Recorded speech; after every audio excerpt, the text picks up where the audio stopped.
All right, what's up, everybody? Good morning. Happy Friday. It is another week around the sun, which means it is time once again for Kingdom on the Road. This week, we are going to accomplish a first, likely, unless something happens, where we are going to motor our way through an entire book of the Bible. If you are new to the show, the way this works is we read the Bible and then talk about it. Our whole idea here is that we are working our way through the Old Testament, demystifying the Old Testament, helping to establish the tools and the rhythms necessary to be able to navigate, which is essentially 2/3 of the scriptures before you even take into consideration how much of the New Testament is just quotations from the Old Testament. So, as we go through this, what we're going to do is we're going to read a chapter, then we're going to stop and we're going to talk about it. We're going to hit the high points, the things that stand out to us. Inevitably, we are likely going to miss something that stands out to somebody else. So that is where you come in. As you are watching along, as you are following along, you will find that wherever you are tuning in from, you've got a gimmick called the comment section. Go ahead and chime in there. First off, say good morning. We want to hear from you. We want to know where you're tuning in from, the whole 9 yards. But also, as questions pop up and as things stand out to you, go ahead and drop your questions in the chat. Because here's the deal, right? When we're going through stuff like this, we have found that if one of you has the question, that likely means that somebody else has also had the question. And we invite those questions because it's in asking those questions and interrogating the text that we can gain a deeper understanding of the purpose and intention of the text as a whole. So, like I said, we are likely going to motor our way through. Good morning, glad you are with us. We are going to likely be motoring our way through the entirety of Ruth, which means we are jumping in with Ruth chapter 1. For those of you that are otherwise unaware and have never engaged with the book of Ruth, it is exactly 4 chapters long. And so not incredibly extensive, but certainly plenty enough to mine out of it. So with that, let's go ahead and jump in. I'm going to be reading out of the NLT. It's kind of the version that we have adopted for now, because generally it's a translation that does well with the narrative approach that we are trying to highlight with the way that we are going through the scriptures to show that this is in fact one continuous narrative that ultimately leads to Jesus. So, with that, let's go ahead and jump in Ruth chapter 1. In the days when the judges ruled in Israel, a severe famine came upon the land. So a man from Bethlehem in Judah left his home and went to live in the country of Moab, taking his wife and 2 sons with him. The man's name was Elimelech. Let's try to untangle the tongue this morning. And his wife was Naomi. Their 2 sons were Mahlon and Chilion. They were Ephraimites. I haven't done this for a couple of weeks, guys. From Bethlehem in the land of Judah. And when they reached Moab, they settled there. When Elimelech died and Naomi was left with her two sons. The 2 sons married Moabite women. One married a woman named Orpah and the other a woman named Ruth. But about 10 years later, both Mahlon and Chilion died. This left Naomi alone without her two sons or her husband. Then Naomi heard in Moab that the Lord had blessed his people in Judah by giving them good crops again. So Naomi and her daughters in law, got ready to leave Moab to return to her homeland. With her two daughters in law, she set out from the place where she had been living, and they took the road that would lead them back to Judah. But on the way, Naomi said to her two daughters in law, "Go back to your mother's homes, and may the Lord reward you for your kindness to your husbands and to me. May the Lord bless you with the security of another marriage." Then she kissed them goodbye, and they all broke down and wept. "No," they said, "we want to go with you to your people." But Naomi replied, "Why should you go on with me? Can I still give birth to other sons who could grow up to be your husbands? No, my daughters, return to your parents' homes, for I am too old to marry again. And even if it were possible and I were to get married tonight and bear sons, then what? Would you wait for them to grow up and refuse to marry someone else? No, of course not, my daughters. Things are far more bitter for me than for you, because the Lord himself has raised his fist against me." And again they wept together, and Orpah kissed her mother in law goodbye. But Ruth clung tightly to Naomi. "Look," Naomi said to her, "your sister in law has gone back to her people and to her gods. You should do the same." But Ruth replied, "Don't ask me to leave you and turn back. Wherever you go, I will go. Wherever you live, I will live. Your people will be my people, and your God will be my God. Wherever you die, I will die, and there I will be buried. May the Lord punish me severely if I allow anything but death to separate us." When Naomi saw that Ruth was determined to go with her, she said nothing more. So the two of them continued on their journey. When they came to Bethlehem, the entire town was excited by their arrival. "Is it really Naomi?" the women asked. "Don't call me Naomi," she responded. "Instead, call me Mara, for the Almighty has made life very bitter for me. I went away full, but the Lord has brought me home empty. Why call me Naomi when the Lord has caused me to suffer and the Almighty has sent such tragedy upon me?" So Naomi returned from Moab, accompanied by her daughter in law Ruth, the young Moabite woman. They arrived in Bethlehem in late spring at the beginning of the barley harvest. So Ruth is one of those books, right? Because I think you can yeah, it's what I cut my teeth on. The NLT is what I cut my teeth on when I first had my come to Jesus moment. I spent a lot of time in that before heading into other translations and all of that. I definitely think there's room in the conversation, and even the stuff that it is weird about is minimalistic in my opinion, but that's a whole other conversation.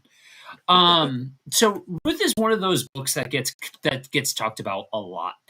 And because of that, I think some of the shine, the significance, the deeper notes, can get missed, where it just feels like, oh, it's Ruth.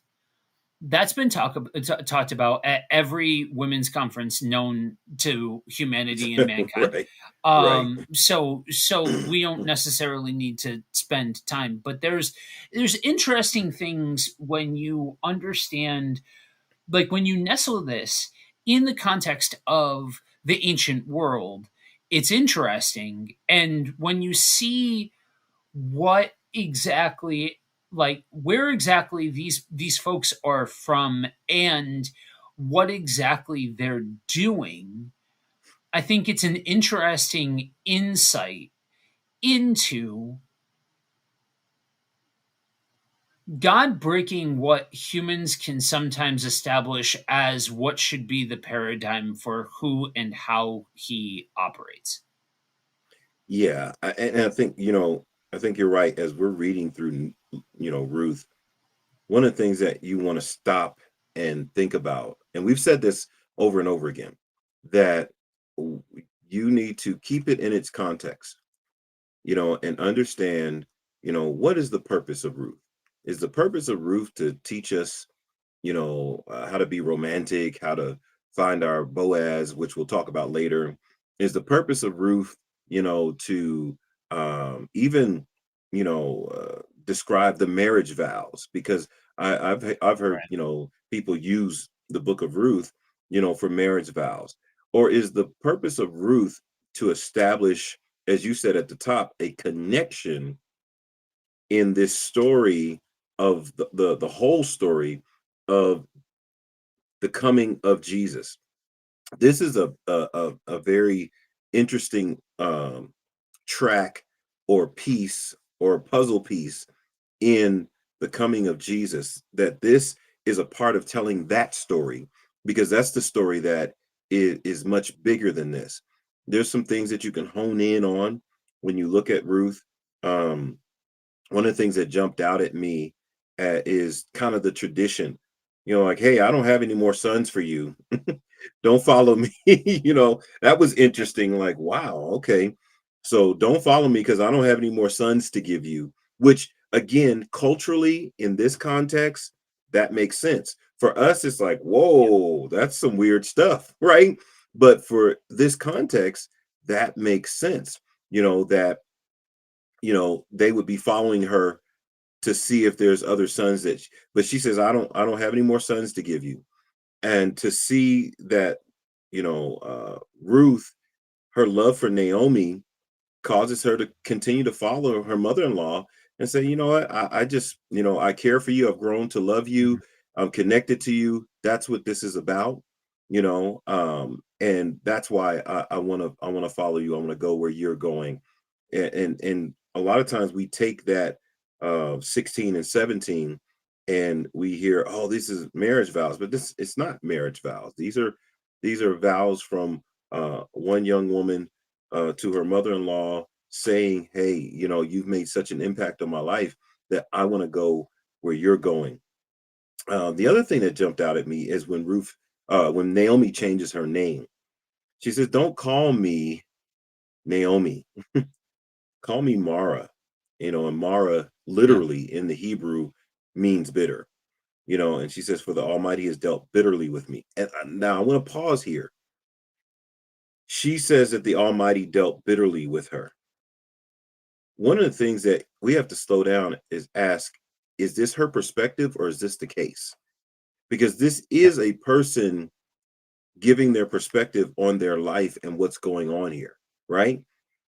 Because people have taken this, and now we have the language in our world that when something goes bad in my life, yeah, the Lord is dealing bitterly. He's teaching me a lesson. He's doing. But is this actually the case? Or is this her perspective because of the events that happened in her life? One of the things that we talk about all the time is that the Bible does not hide the humanity.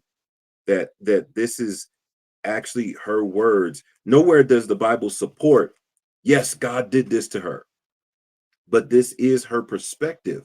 And I would ask people to slow down and ask themselves, is this teaching that God does this, or is this Naomi's perspective because of the things that have happened to her? Her, like, just like many of people today will say, God, why have you done this to me? And God didn't do it. Life happened to her. You know, I don't know if you want to get into that, but that was interesting to me when we were reading through it, because I remember reading through it before, but when you said it this time, I was like, ah. So this is another one of those places where people pick up this idea that, yeah, God is doing this to me. He's he's taking this from me, he's taking that from me, and he's doing this to me, and he's doing that to me. But when we read it, it was life. It wasn't until she says, don't call me Naomi anymore. Call me Mara. Call me bitter, because life is bitter for me right now. Yeah. Yeah. So a couple of comments here.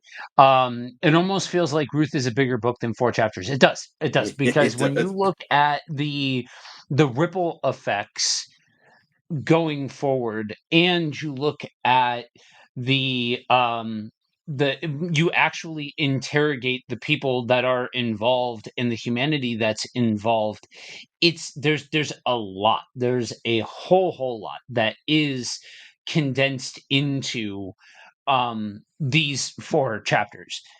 And we've got Kay. Good morning. Glad you are with us. This is my favorite book of the Bible.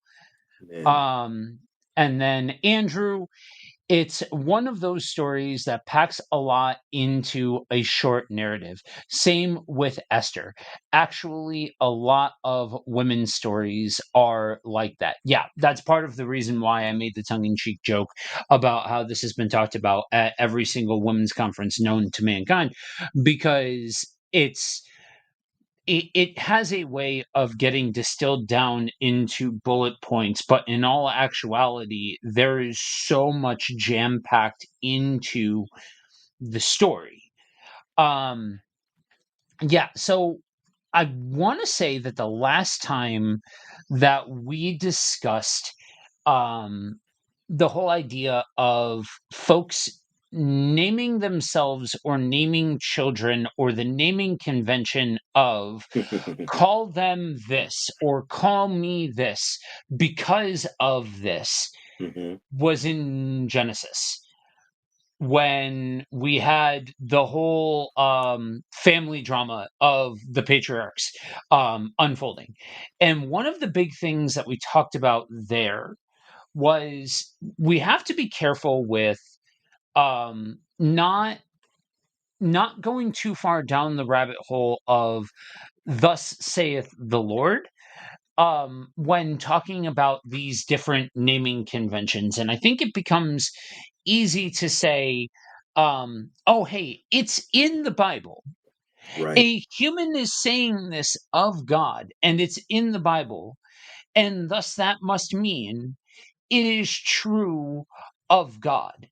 When in all actuality, part of what you need to understand when processing your way through the scriptures is that the Old Testament has plenty of examples where it does not hide from the fact that a human, in all of their infinite wisdom, I say that tongue in cheek, um, is responding to the things that are happening in their life Mhm. and saying, because some things, the more things change, the more they stay the same, this is happening. It must be because God is doing it. Right. It must be because this is that this is an act of God. Um and I think once we get past that point of saying that and trying to shove God into, as weird as it sounds, shove God into every nook and cranny and let the story actually unfold and let the beats actually come out and come to light. That's where you get some of the most beautiful pieces of this story. And to that end, I remember the first time talking about Ruth where somebody said, "Oh yeah, the wedding vows part of chapter 1." I'm like, Right. "What? What are you talking about?" And they're like, "Oh yeah, no, those verses." And I pointed to the verses that you talked about. And yeah, the wedding vow verses. What? Right. Reread the chapter. Yeah. Those aren't wedding vows. Those are declarations from somebody within like two members of Right. extended family that in their context no longer had an obligation. So now it's a matter of choice. Now it's a matter of active relationship. It's there's no societal obligation on them anymore. Yeah, but you could take it and you could use it as wedding vows, but but you could do that with a whole lot of parts Right, right. of scripture and use it for something else, but we call that wrong. Why is this all cool to do here? You know what I mean? Like I was just very confused by Yeah. by the whole thing. You know what I And, mean? and it takes away from the story that we're reading. Like you always say, well, let's rest in the story. It takes away from what's happening here, Yeah. you know, because verse 18, it says when she saw that she was determined to go with her, she stopped, pushing her away.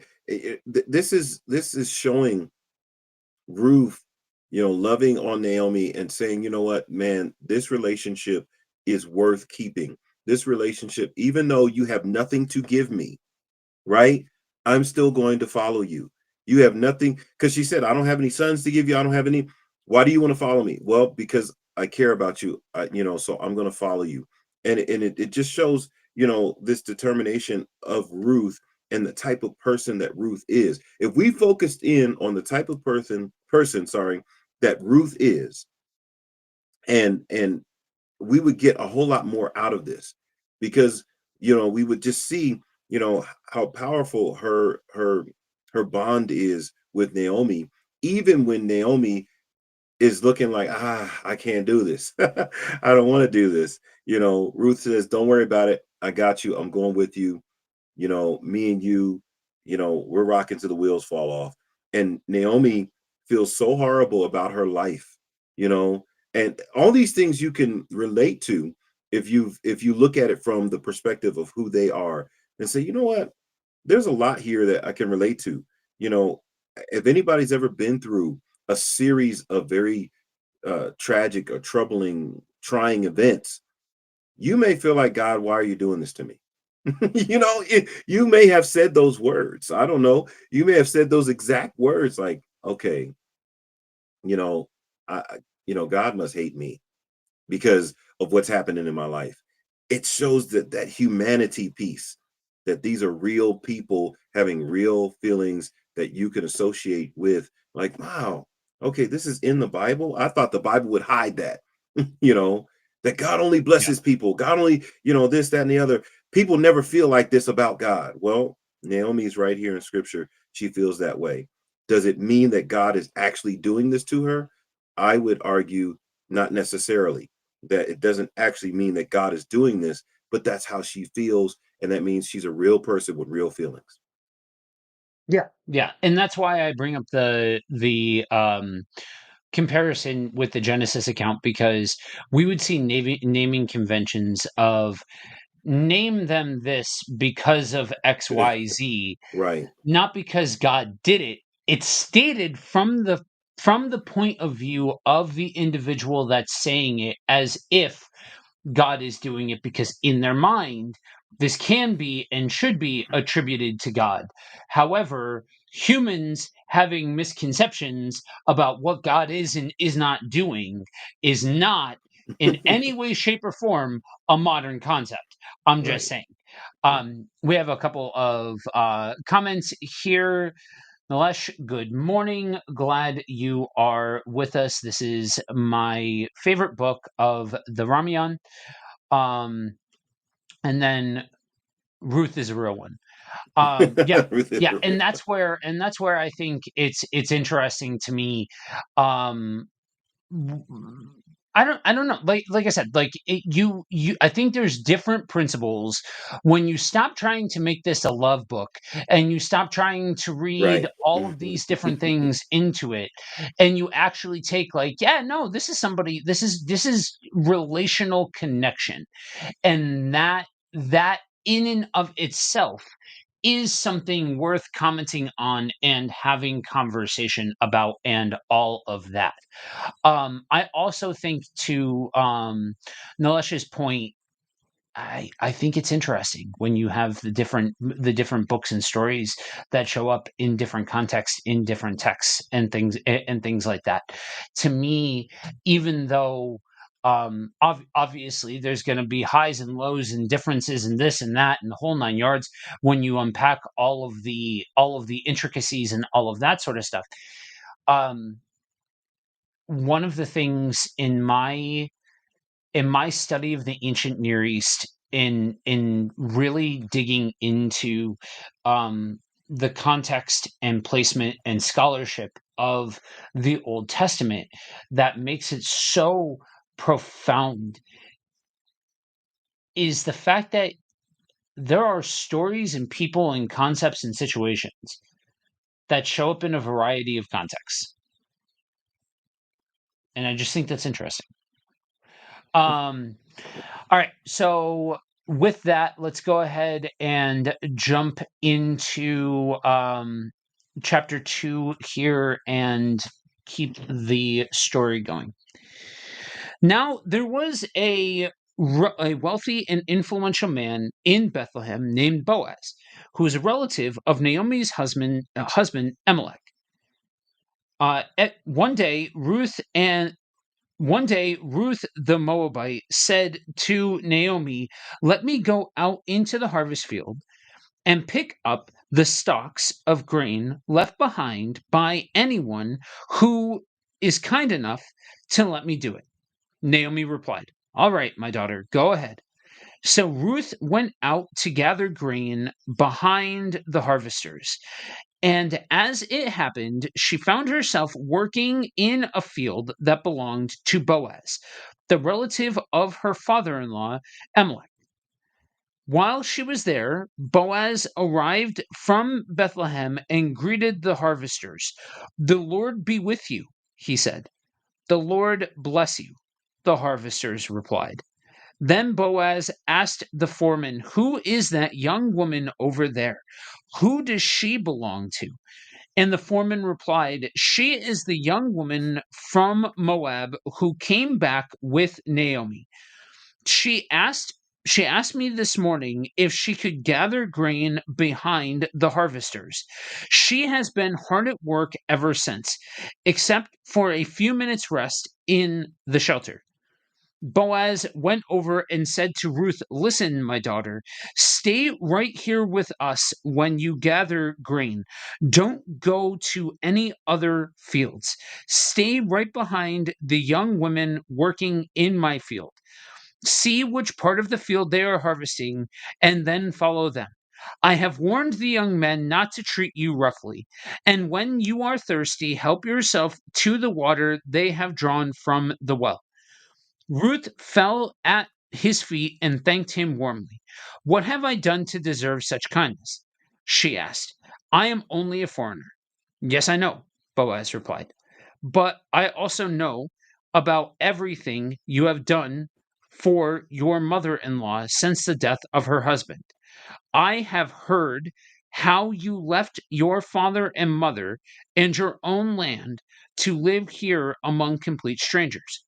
May the Lord, the God of Israel, under whose wings you have come to take refuge, reward you fully for what you have done."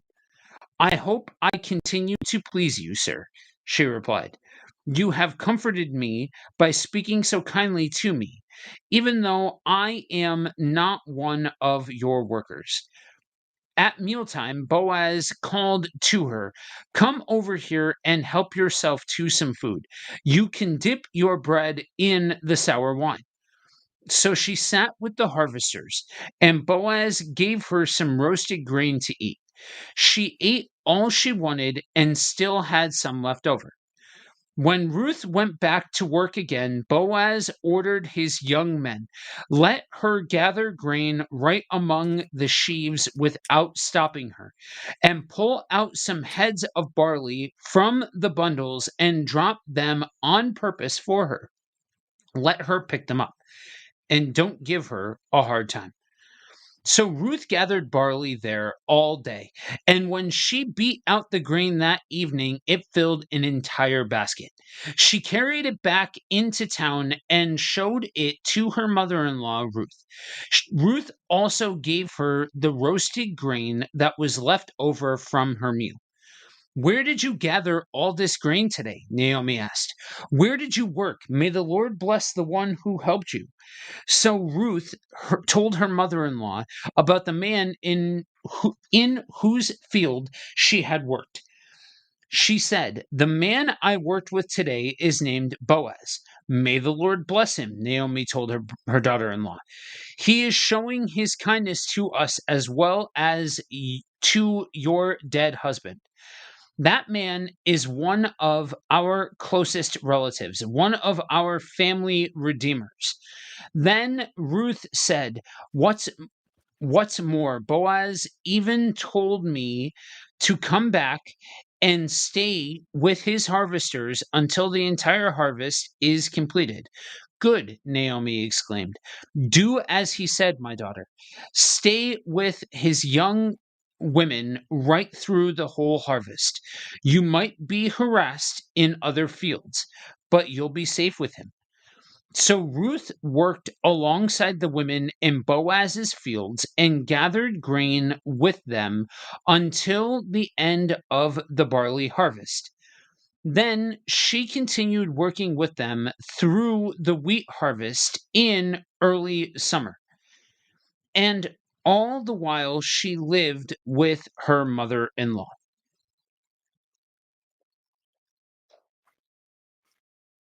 Mhm. So, I again, I think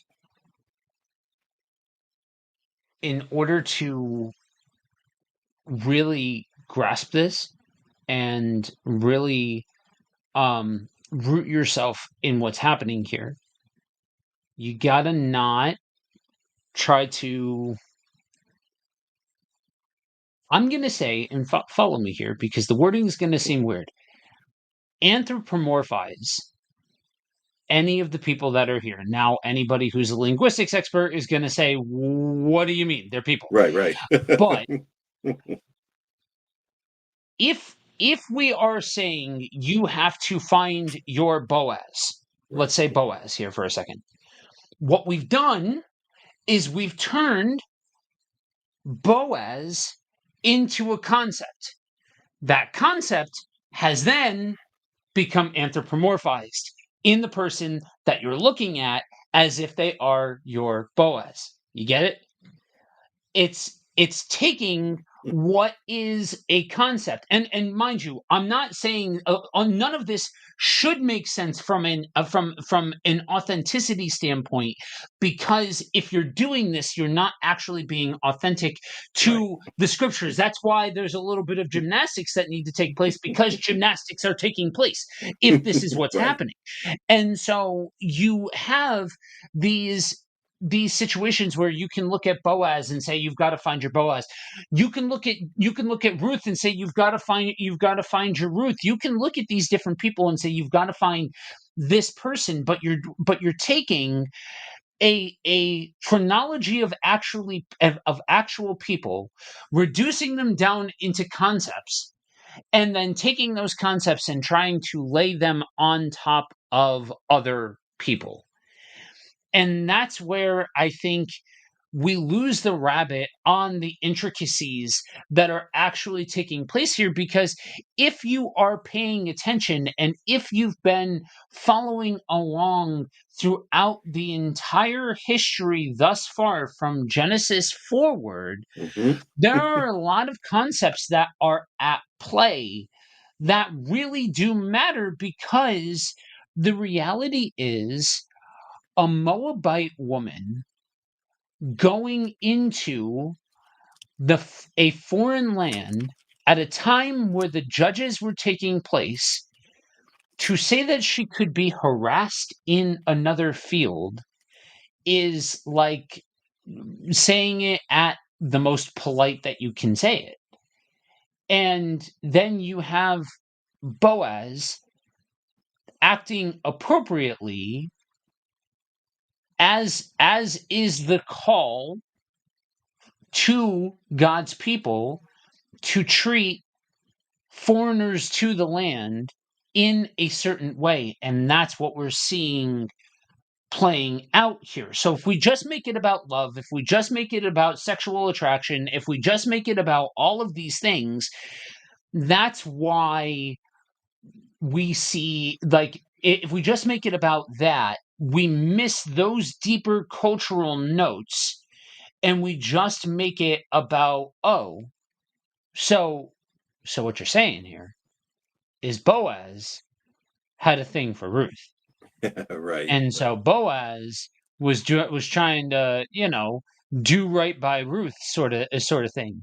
Well, when in all actuality, this again, this is all stacking on each other. This is all we're doing is taking a story and reading this story, but this story is couched in its placement in the Old Testament and what we've already established.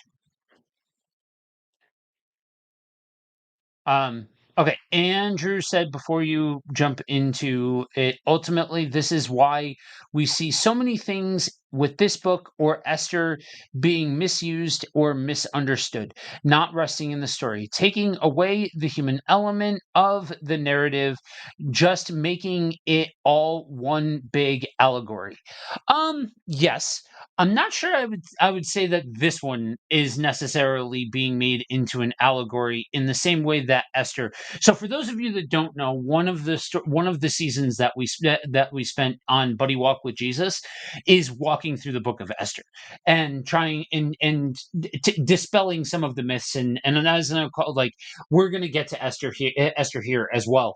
But that's why that, like, there it's another shorter book that is also, like, taken and malformed and taken to mean different things, in a similar way to here, though I don't necessarily think the same thing is happening here than is what's most commonly taking place in Esther.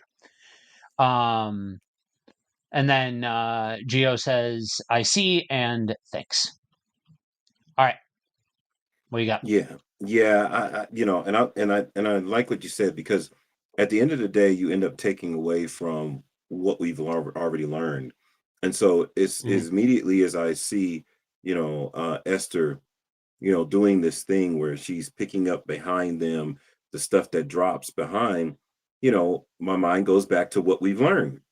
In Exodus or Leviticus chapter 19 is the law of gleaning, right? Verse 9 and 10, it says, when you reap the harvest of your land, you shall not wholly reap the corners of your field, nor shall you gather the gleanings of your harvest. You shall not glean your vineyard, nor shall you gather every grape or vine in your yard. You shall leave them for the poor and the stranger. Stranger here is foreigner, right? He says, I am the Lord your God. So God told them that this is what you're supposed to do. Like you said, if you don't know that that is something that culturally, according to their belief system, they're supposed to do, you're thinking, oh, he's trying to, like you said, woo her or get at her, or, why is he showing her favor like this? Well, number one, because she's in need. Number two, because she is a foreigner or a stranger. And so he's following what he was taught. Number two, Ruth says it, that he is a kinsman redeemer. This means that he is the individual that can redeem Ruth's, I guess, inheritance that comes from her husband who passed away. That if they come together, Ruth then gets what is owed to her, which she would not have gotten because her husband is gone. Now, again, this is about their culture. This is not something that we drag forward into our time. This is something that we look at and we understand, and we rest in the story, and we see the cohesiveness and the flow of the overall narrative and how things are fitting together so wonderfully.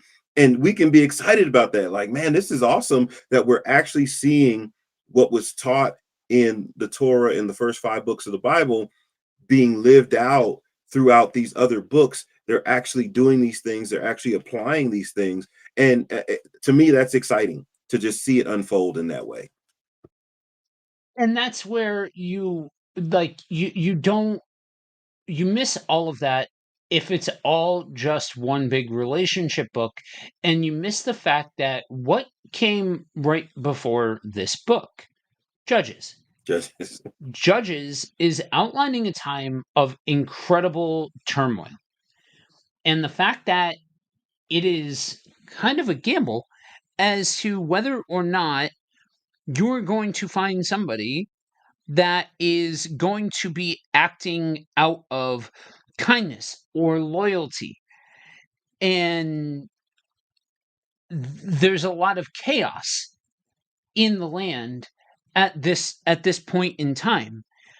And so to see ordinary people, to see the fact that this is reaching outside of the context of the Jewish people and the inclusion of the Gentiles, you miss all of those bigger notes if you're just hyper focused on the relationship piece. And when you take the full spectrum of all of it, that's where this becomes incredibly rich and incredibly depth. And that's why, to go back to a previous comment, it does seem like Ruth is a lot longer than just than just 4 chapters. Yeah. And one last thing before you move forward, and I always think that this is interesting to share, is that Moab was the son of Noah Mhm. from the cave. I mean, not Noah, from Lot, sorry, who is a From descendant Lot, of yeah. Noah, right? But he's from Moab is a son of Lot from the cave. When Lot, after Sodom and Gomorrah, goes into the cave, and we know what happened in the cave. We're going to keep it PG. We know what happened in the cave, but out of that cave came Moab, right? And Moab is kind of like, I guess, step cousins, on the other side of the family kind of situation. So in all actuality, Naomi, um, keeping allowing Ruth to come along, Ruth actually is related in a distant way, which is interesting. But again, that's because, hey, let's look at the story as a Right. whole and let's follow the pieces, because that's where the real understanding, where the real excitement is, not in creating, like you said, this romantic story, because this book of Ruth is short, but it's filled with a lot of links to what has happened before. It actually helps us to look back and understand what they were taught and why they're doing things. And if you ask those questions, like, well, why is this happening? Not how can I, find my Ruth? How can I find my Boaz? How am I Naomi? But let's look at what, has come before it and what leads up to it. And this book is rich with Old Testament history. Yeah. Yeah. All right, let's go ahead and jump into chapter 3. All right. One day, Naomi said to Ruth, "My daughter, it's time that I found a permanent home for you, so that you will be provided for. Boaz is a close relative of ours, and he's been very kind by letting you gather grain with his young women. Tonight, he will be winnowing barley at the threshing floor. Now do as I tell you. Take a bath and put on perfume, and dress in your nicest clothes. Then go to the threshing floor. But don't let Boaz see you until he has finished eating and drinking. Be sure to notice where he lies down. Then go and uncover his feet and lie down there. I will tell, or he will tell you what to do. I will do everything you say, Ruth replied. So she went down to the threshing floor that night and followed the instructions of her mother in law. After Boaz had finished eating and drinking and was in good spirits, he lay down at the far end of the pile of grain and went to sleep. Then Ruth came quietly, uncovered his feet, and lay down. Around midnight, Boaz suddenly woke up and turned over. He was surprised to find a woman lying at his feet. "Who are you?" he asked. "I am your servant Ruth," she replied. "Spread the corner of your covering over me, for you are my family redeemer." "The Lord bless you, my daughter," Boaz exclaimed. "You are showing even more family loyalty now than you did before, for you have not gone after a younger man, whether rich or poor. Now don't worry about a thing, my daughter. I will do what is necessary, for everyone in town knows you are a virtuous woman. But while it's true that I am one of your family redeemers, there is another man who is more closely related to you than I am. Stay here tonight, and in the morning I will talk to him. If he is willing to redeem you, very well. Let him marry you. But if he is not willing, then as surely as the Lord lives, I will redeem you myself. Now lie down here until the morning." So Ruth lay at Boaz's feet until the morning. But she got up before it was late enough for people to recognize each other. For Boaz had said, "No one must know that a woman was here at the threshing floor." Then Boaz said to her, "Bring your cloak and spread it out." He measured 6 scoops of barley into the cloak and placed it on her back. Then he returned to town. When Ruth went back to her mother-in-law Naomi asked, "What happened, my daughter?" Ruth told Naomi everything Boaz had done for her, and she added, "He gave me these 6 scoops of barley and said, 'Don't go back to your mother-in-law empty-handed.'"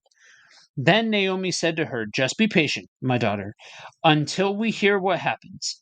The man won't rest until he has settled things today."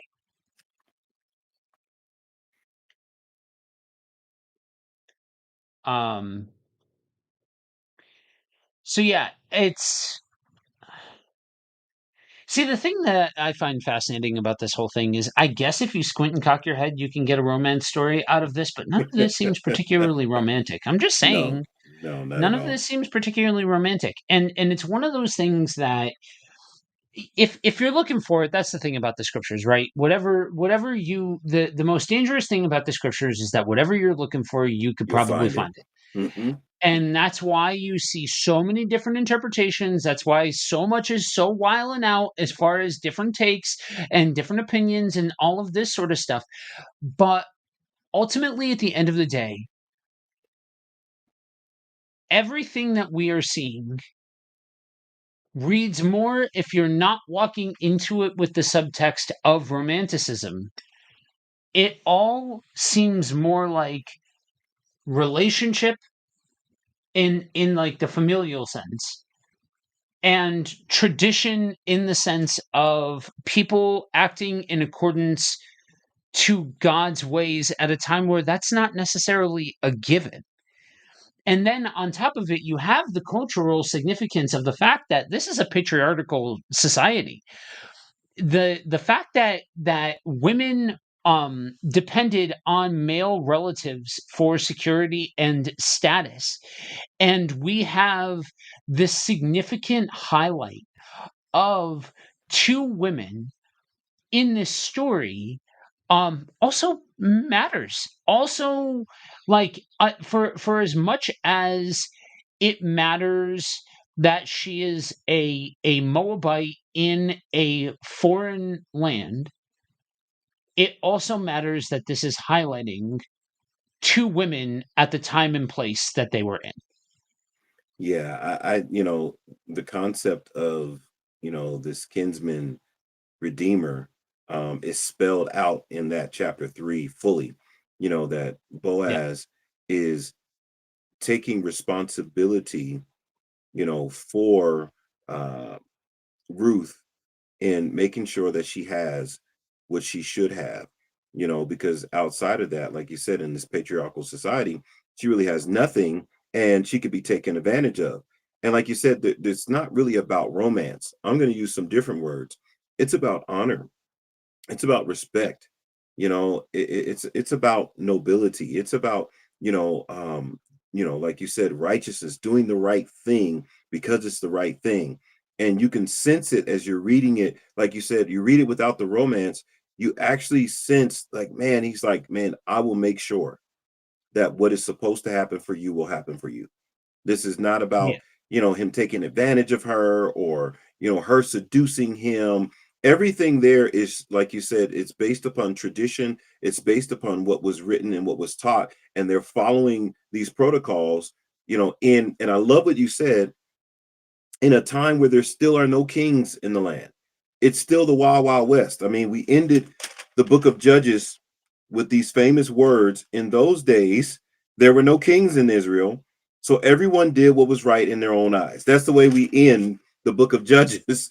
And that's still the time period we're in, is in this period where, people acting nobly, people doing the right thing just because it's the right thing, is almost shocking, you know, yeah, because he could have did what he wanted. He could have taken yep, advantage, but he's not that kind of person. And so, that's what I see here, and it is refreshing to see someone act honorably, and respectfully, and do the right thing because it's the right thing, not because you know somebody's got a gun to their head. But these people are still acting according to what they were taught, and they're doing it without anybody holding a gun to their head.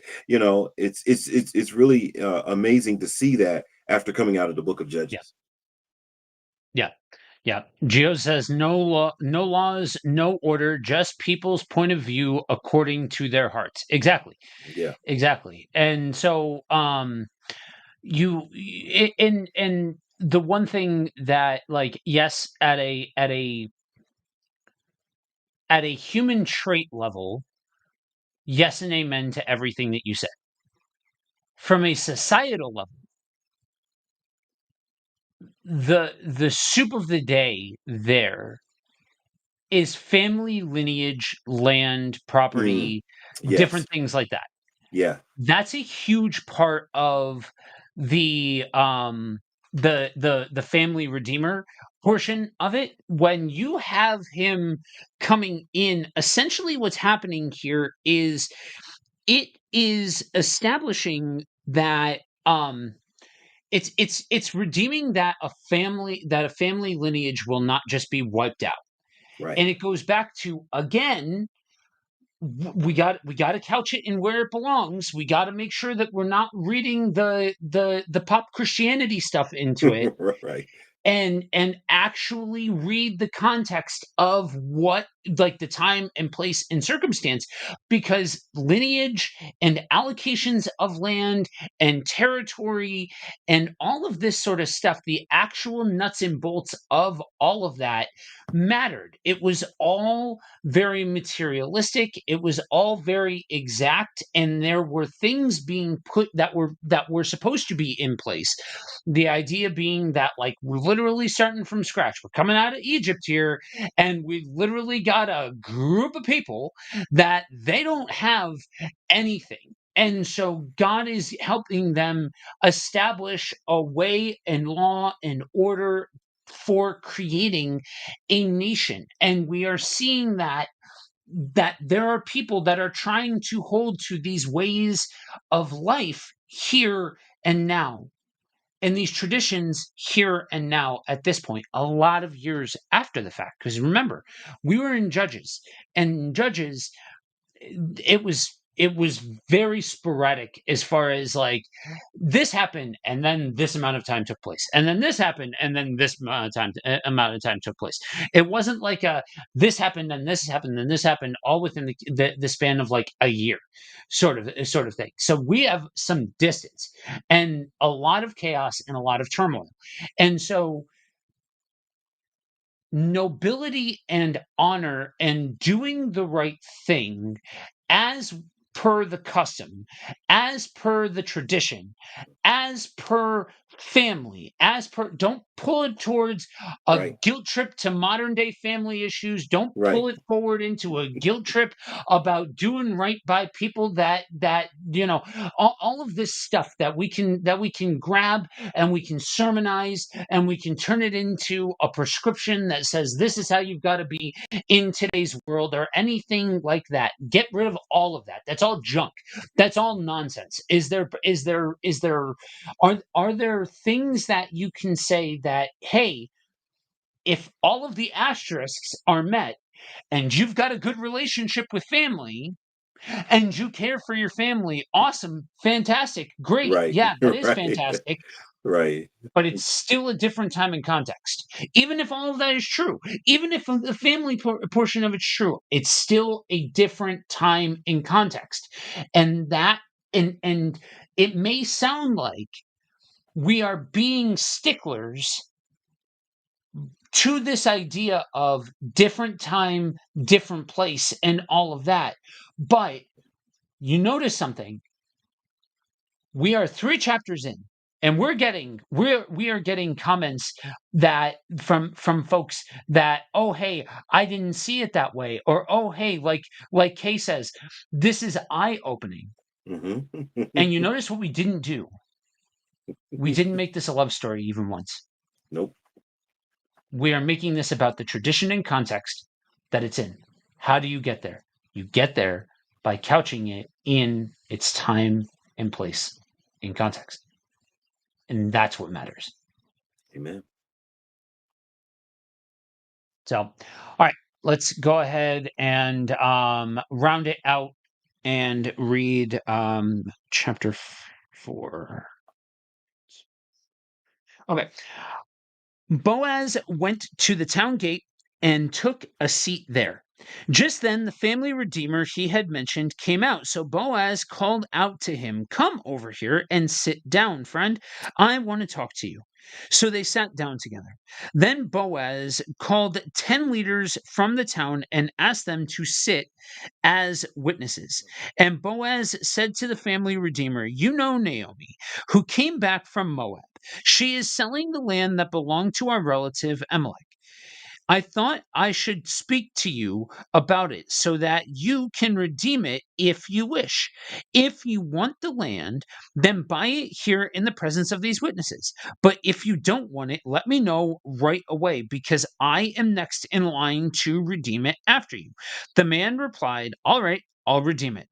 Then Boaz told him, "Of course, your purchase of the land from Naomi also requires that you marry Ruth, the Moabite widow. That way, she can have children who will carry on her husband's name and keep the land in the family. Then I can't then I can't redeem it," the family redeemer said, "because this might endanger my own estate. You redeem the land, I cannot do it." Now, in those days, it was custom in Israel for anyone transferring a right of purchase to remove his sandal and hand it to the other party. This publicly validated the transaction. So the other family redeemer drew off his sandal and said to Boaz, "You buy the land." Then Boaz said to the elders of the town standing around, "You are witnesses that today I have bought from Naomi all the property of Amalek, Kilion, and Mahlon. And with the land I have acquired Ruth, the Moabite widow of Mahlon, to be my wife. This way, she can have a son to carry on the family name of her dead husband and to inherit the family property here in his hometown. You are all witnesses today." Then the elders and all the people standing in the gate replied, "We are witnesses. May the Lord make this woman who is coming into your home like Rachel and Leah, from whom all the nation of Israel descended. May you prosper in Ephrath, yeah, and Hmm. be and be famous in Bethlehem, and may the Lord give you descendants by this young woman, who will be like those of our ancestor Perez, the son of Tamar and Judah." So Boaz took Ruth into his home, and she became his wife. When he slept with her, the Lord enabled her to become pregnant. She gave birth to a son. Then the women of the town said to Naomi, "Praise the Lord, who has now provided a redeemer for your family. May this child be famous in Israel. May he restore your youth and care for you in your old age. For he is the son of your daughter in law, who loves you and has been better to you than 7 sons." Naomi took the baby and cuddled him to her breast. She cared for him as if he were her own. The neighbor women said, "Now at last Naomi has a son again." And they named him Obed. He became the father of Jesse and the grandfather of David. This is the genealogical record of their ancestor Perez. Perez was the father of Hezron. Hezron was the father of Ram. Ram was the father of Aminadab. Aminadab was the father of Nashon. Nashon was the father of Salmon. Salmon was the father of Boaz. Boaz was the father of Obed. Obed was the father of Jesse. Jesse was the father of David. This, friends, is why you pay attention to the chronologies. And I say this as somebody who used to skim right past that. Right. I so would not pay any attention to the chronology. Like, okay, great, Jesus. That's what we got out of it, Jesus. But like, there's idiosyncrasies in there that really highlight a lot of beautiful stuff if we take time to pay attention to it. Now, the one thing I have to say when reading this stuff is everybody's got big questions, right? When I see God face to face, I'm going to ask these questions and all this kind of stuff. Here's the question that I have: Why are there so many consonants in this language? Anyway, I'm that's a horse of a different color.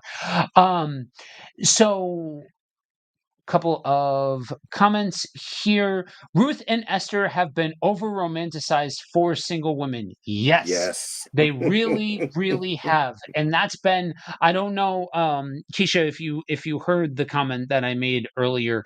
I made a tongue-in-cheek comment towards the top of the broadcast about how this has been talked about at every women's conference known to humanity, because Right. it does. It gets translated into a story of romance, and a lot of times, and again, even with chapter 4, right? Because with chapter 4, that's what we get, like almost like, honestly, the way I've heard this presented is almost like Boaz pulled the bait and switch.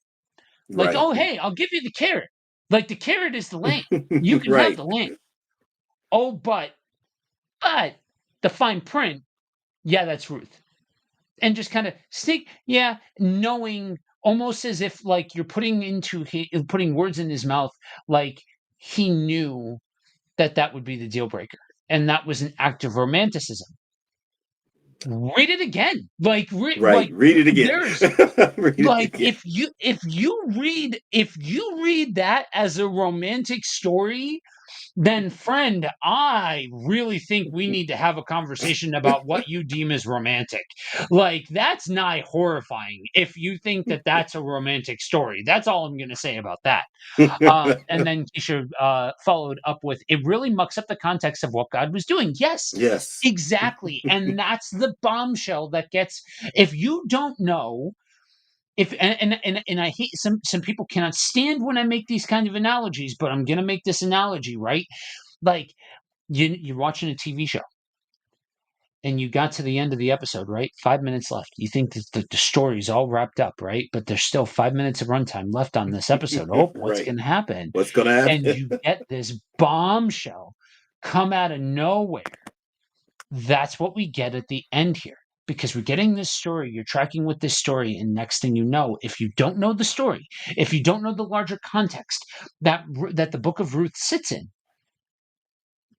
you don't you there. This is the swerve in the 11th hour, and that's where Oh boy. yeah. So this happened on another stream. Anyway, I don't give trolls the light of day, or I pull them out into the light and force them to sit in the awkwardness of them acting a fool on somebody else's stream. Anyway, um, I never realized till just now how prophetic that blessing was. Yes. Right. Right, Um, right. yeah. No, actually, before, because there is connective tissue, and I'm glad Andrew's still watching, because every once in a while a broken clock is right twice a day, sort of thing. Oh And so God. I gotta tell Andrew he's right here in a second, but I'll let you go first before we get into the determinism of it all. Yeah, I mean, and I won't dive too much into that, but this final chapter, you see them go through the full process. And like you said, Boaz did not cut any corners. He actually went about it the right way. He went through the full process. He brought witnesses.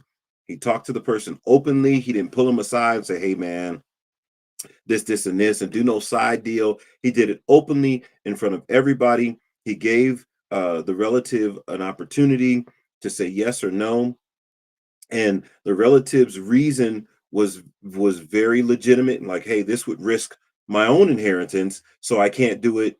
You do it, because you're the next in line. And everything was on the up and up. Everything was in the open. Everything was done according to uh the tradition or the law that was presented. And again, this is amazing because who's enforcing this? Nobody's enforcing this. And because they're following God's law and his plan, this is God showing divine providence. This is how he's working in this. He's not necessarily saying, Boaz, go and marry, he's not doing that, right? But through them being obedient to what God has laid out, God is working this thing out for the overall purpose and plan of one day. And we saw it in the genealogy that this was going to lead to David. And David, of course, is the patriarch, or the one that really Jesus comes through his line, starting with Obed, Jesse, and then David, right? And so this becomes, and now this makes this child famous. To touch on what their blessing was that they spoke over him. And we see this blessing. I think the first time we seen a blessing like this was I think that was back in Genesis 2. We were reading through uh, uh, Jacob and Esau, and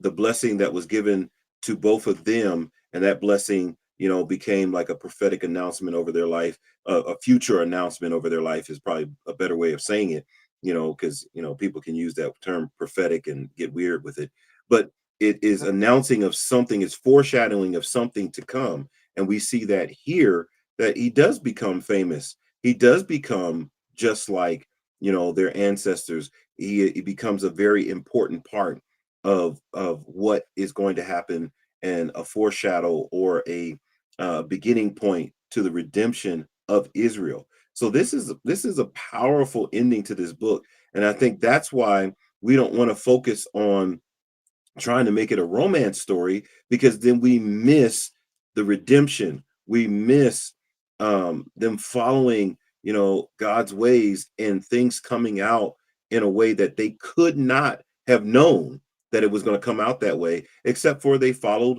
the things that were put in place, and they followed it to the letter. Yeah. Yeah. And that's so the romance angle is part of where you can go haywire with this, but also the determinism factor in this is also where things can go haywire. And that's where I have to, give Andrew his flowers on part of the comparison between Esther and Ruth, where it's presented almost in a way like God is just moving chess pieces across the board. That this person was created and they were put in this time, in this context, and that God is orchestrating his Right. plan without any input from the person. They don't get a they don't get a say in the matter. Now again, every Right. single misconception is born from a sliver of truth. So there's a lot of the road up to the misconception that you're like, okay, yep, no, okay, cool, we're tracking. This makes sense. This makes sense. Until you get to the point where you overemphasize God orchestrating situations and circumstances without the person having the ability to be able to respond And to choose. Yeah. what's happening here. Yeah. Because with Esther, if not Esther, then somebody else. Somebody else. We Right. are seeing what is capable, and if she does not respond to what's happening here, what we are seeing is that this is what is capable, and thus it will happen with somebody else. Somebody else will respond to this, if not her. And with this, we are seeing that at different steps in the journey, at different points in the story, people had a choice that Right. otherwise would have been legitimate. Like otherwise would not have been I don't know, heretical or sinful or Right. whatever word you want to throw in there, because even going back to the first chapter, Naomi um Naomi says, I lost Yeah. my sons. You know what I mean? Like this Yeah. is not like you don't owe me anything. Right. And is not that was not an incorrect statement. Right. And so if Ruth would have just cheesed it, that she would have been well within her rights to do as such. And Boaz, because of the law of the land, like culture, law of the land, I don't know, like because it's the wild west, we'll say it like that, because it's the wild west, he didn't need to do that this way. And Right. like would have gotten away Right. would have gotten away with it. Like Yeah. it's not like anybody was sitting there like watching him and hawkeyeing him and being like, you better or Right. else. Like there was no authoritative figure. He had the choice of whether or not he wanted to do everything on the up and up at different points. With Ruth, he had the choice. He had the choice. Nobody else was around. Right. With the other family member, he had the choice to be like, "Hey, look, man, like Right. I got a thing for her. Like, let's, you know what I mean? Or like, hey, look, I stand to gain something from this. Let me slide up in here. Don't tell you about a thing, Right. and get this stuff for myself." Sort of thing. Like, there's a whole lot of different spots where this story could have gone wildly and incredibly different. Now, is there a part of this story that includes the wild nature of somebody that was considered outside of the people of God? Now, um, included the interesting and rich tapestry of how it's all connected. You know what I mean, how all of these different threads and all of these different things, if you're paying attention and you understand the people that are involved and all of that sort of jazz. But this is somebody who would have been considered adjacent Right. to the people, a foreigner, has now been like to use the old cliche term, grafted in Mm-hmm. Mm-hmm. to the lineage of Jesus, of, yes, King David, the line of the line of David. Um, we have a couple of comments here. Yes, for whatever reason, we often remove the requirement of submission and obedience to God, and like everything is just predetermined fate. And Same one. then, yes, for whatever reason, It's the we same same thing. one. Okay. Okay. So yes. Absolutely. Like that's one of the things, it drives me nuts, because like part of the reason why I don't necessarily get involved in the whole predeterminism free will conversation is because honestly it's a little anticlimactic when I do, because the Right. answer is yes. It's a yes and sort of situation, not an either or sort of situation. You get into weird spots when you try to say God has God responds to everything as if he doesn't know the actual way it's going to play out, Right. because humans have complete and total agency and complete and total free will, and he doesn't know the beginning from the end, sort of thing, even though like you literally need to ignore the Bible telling you that in order to get there. But Yeah. that's a whole other conversation. Likewise, you need to ignore other parts of scripture if you say that God is orchestrating mindless automatons throughout the entire thing. Like, honestly, if you think that God has orchestrated this to such an exact degree that people are just going forward and riding the rails with zero obedience, just being like, I don't know, cosmically pulled in this direction, then if that's the case and sin still um exists in the world, God's a monster. Like, that's I'm sorry. You got to extrapolate out the thought process. You have to extrapolate out the thought process. Like, if you really are going to go down that road, and that sounds like I'm trying to be clickbaity, that sounds like I'm trying to go the shock jock route and all of that sort of stuff. But if you struggle with the predeterminism of books like this and Esther, then the best way that I know how to confront you about that is to challenge you to extrapolate out what you're saying with that level of predeterministic thought. Yeah. I like how you laid it out, because from the beginning of Ruth to the end, there were decisions that could have toppled the deck, right? That could have wrecked this whole thing, right? People had choices all the way through, you know, and they made their choices, from, Naomi, from Ruth following Naomi, because Naomi said, "Don't follow me, go back." Right. So it wasn't like, it was like, "Yes, follow me because there's a divine purpose, that we got to accomplish here." No, it's like, "Hey, life is terrible for me. I don't want to have nothing to do with nobody. Get away from me right now." And Yeah. so what if Ruth says, "Yeah, you're right. I'm gonna just go back." So, that piece could have disrupted this whole thing. Boaz, even, recognizing her and seeing her, he could have not noticed her. It could have looked like just one of the other women just still working. He could have missed. There's a lot of things that could have went awry. And I like that you pointed that out, that the people had to make choices and decisions.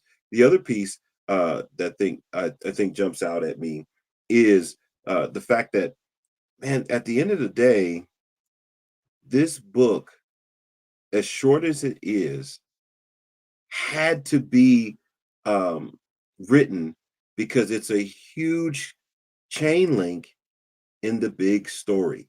I can really focus on that now that we're done, right? This is a huge chain link in the major story. And like you said, I love what you said. Here's why you pay attention to the genealogies. Here's why Yeah. you stop and you read through all these hard names and you look at what they say, because they're telling a story that you may have totally missed if you didn't understand all the connectors. And lastly, we had Rahab that we met in the book of Joshua, who was a foreigner who became a part of the line, right?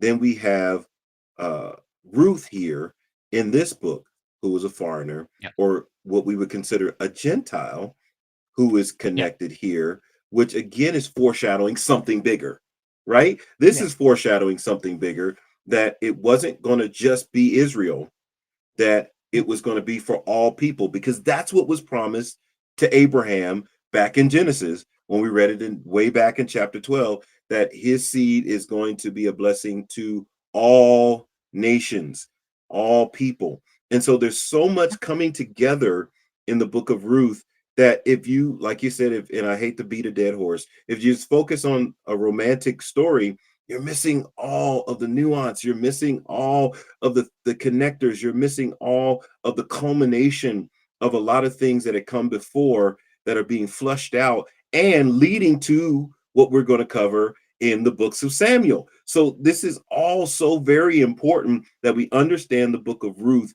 in its context, in its time, in its culture, because it connects so many things. Yeah. Yeah. We have another comment. He's not clickbaity. He's passionate. This person gets it. Nice to see. Good morning. Good morning to you and Miss Warlord.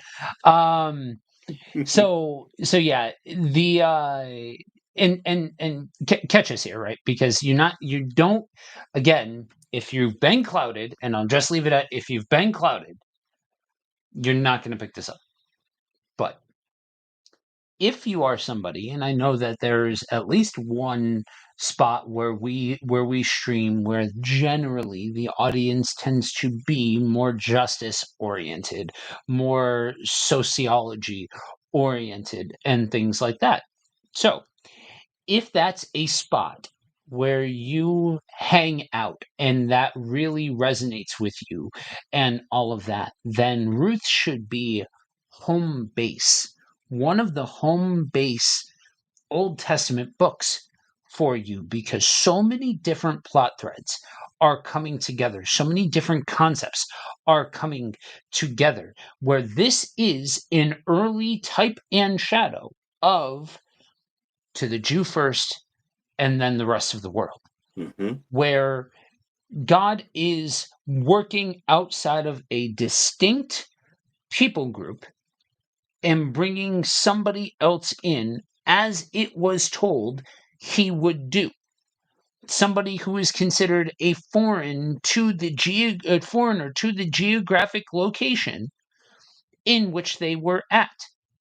And then on top of that, you have the layer of acting with compassion towards somebody that you would have had no recourse for treating poorly. That because this is what is said to be done, this is what I do. That's not romanticism. That's dedication to a way and call of life. Amen. It just so happened that that led to a marriage relationship.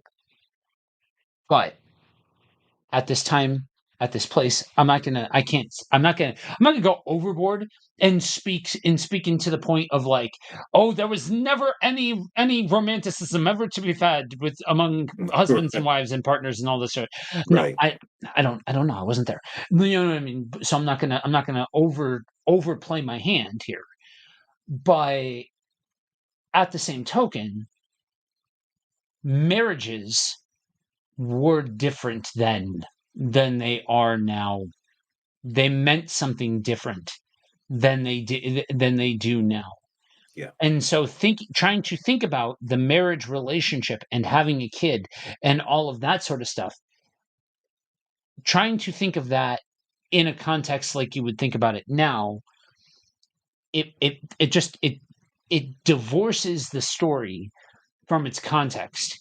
And so when you look at the sum total of Ruth, this is this is at least at part an object lesson of what it means to act out, to live out a way of life that you are called for, that you are called to, that you are that to respond to the ways of God that you to situations that you are put into and things like that. In the situations and circumstances, the specifics, that's not what we pull forward. It's the concepts. Yeah. That we pull forward. So it looked so doing those actions, responding to God, responding to what you're called to, all of that sort of stuff, that looked a certain way in the ancient Near East. It looks a certain way now. They are not the same thing because a different time and a different place. But this is more so a book about justice and connection rather than a book about romance. Yep. Agreed. Hmm. Amen. So, Well, we knocked that out. yeah, yeah. As promised, we tackled an entire book. Knowing what's ahead, this might not be the last time that we knock out an entire book, but it is a fun change of pace to be able to tackle this all in one go. So we hit a lot of the high points. For some of you, we may have hit this from a different direction than you may have ever heard before. So if you have made it this far into the live stream or in watching this on the playback, understand a couple of things. That our comment section for this episode is filled plus or minus a troll who wasn't even clever about it. At least if you're gonna come making sense and be clever, like just come clever. Anyway, we had a whole bunch of people that have Muhammad didn't have a purple beard. That's all I'm saying. Anyway, um, we have a whole bunch of people that are asking questions that are and that's probably because you weren't on the show. We got through it so fast because you weren't here. So I'm saying. Um, we have a whole bunch of people who asked a whole bunch of questions. So if you have questions, if we hit this from a direction that you have never heard this from before or anything else like that, and you've got different questions, just piggyback off of what was laid out from the folks that the folks that left comments already, and understand that we welcome them all. We welcome the questions. We welcome the interaction. And so feel free, even if you're watching this on the playback, that if we hit this from a different direction and it conflicts and you've got questions and all of that sort of stuff, we welcome them. We do not shy away from them. Let's have the conversation. But for now, you want to go ahead and pray us up? Absolutely. Father, we thank you for this time. We thank you for those that watched live and interacted with us, and those that will get the playback. And I pray, God, that they're blessed and that they're encouraged to open up the book of Ruth and read it again and glean, as it were, from your word, the things that will impact their life and grow them in their relationship with you. God, I just pray that you just bless, watch over, protect us until we come together again. In Jesus' name, amen. Amen. All right. Thank you all for joining us. We will be live next week, 10 a.m. Eastern. I'll let you do the math from there.